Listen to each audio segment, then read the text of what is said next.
Greetings to you, Saints, and allow me to welcome you back to a time of prayer. And today is day number 2 of our prayer week, a week of prayer leading to a new month, and in this case, it is the month of June.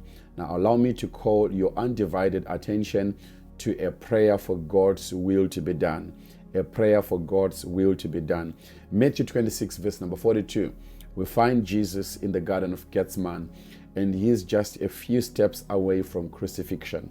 In other words, he is just a few steps away from fulfilling what we may call the will of the Father.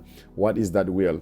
It is the way of the cross, because it was through the cross that God was going to redeem man, buy man back to himself, and restore him back to a place of dominion.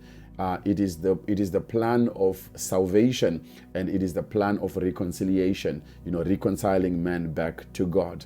So in verse number 42, the scripture says, again, a second time, he went away and prayed, saying, "Oh, my Father, if this cup cannot pass away from me unless I drink it, your will be done." Your will be done. And I want you to underline, your will be done. Now, what Jesus is doing here is demonstrating what he taught his disciples in Matthew chapter number 6, verse number 10.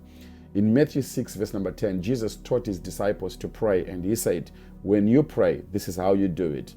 Say, "Our Father who art in heaven, hallowed be thy name." And then verse number 10, it says, "Your kingdom come and your will be done." Now, what Jesus is doing here, he is teaching us that the most significant thing you may do in life is submitting your will to the will of the Father. Can I repeat that? He is teaching us that the most significant thing you and I may do in life, it is submitting our will to the will of the Father. Now, look at it from this way. When God created man, he gave man what is called free will.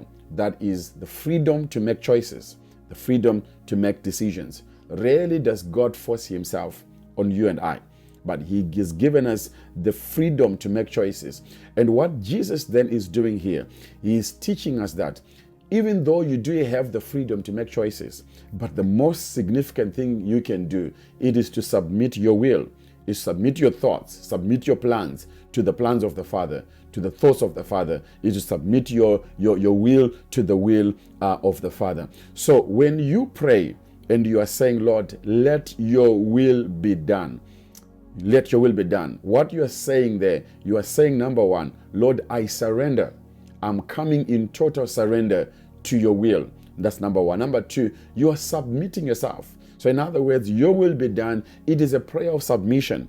You are submitting everything to the Father.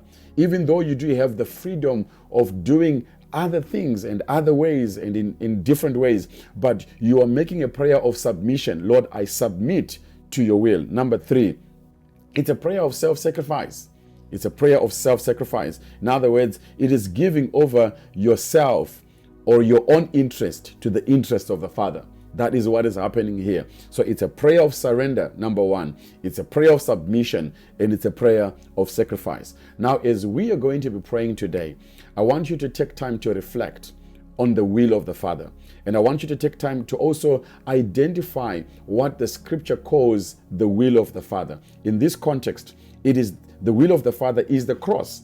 Yeah, that is what Jesus is praying for. He is submitting, he is surrendering, and he is willing to sacrifice his plan to the plan of the Father. That's what's happening. But for you and I as a New Testament believer, surrendering to this plan of the Father, it is surrendering to the finished work of the cross. So in other words, everything the Father worked through the cross or by the way of the cross, you are saying, "Father, I come in submission to that.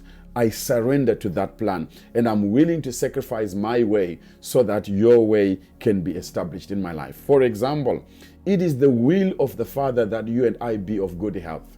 Yeah. And what did God do? He worked healing through the finished work of the cross. That is why Peter can say, "By his stripes we are healed." So what am I doing now? When I pray and I'm saying, "Lord, let your will be done," I am praying for the plan of the Father of good health.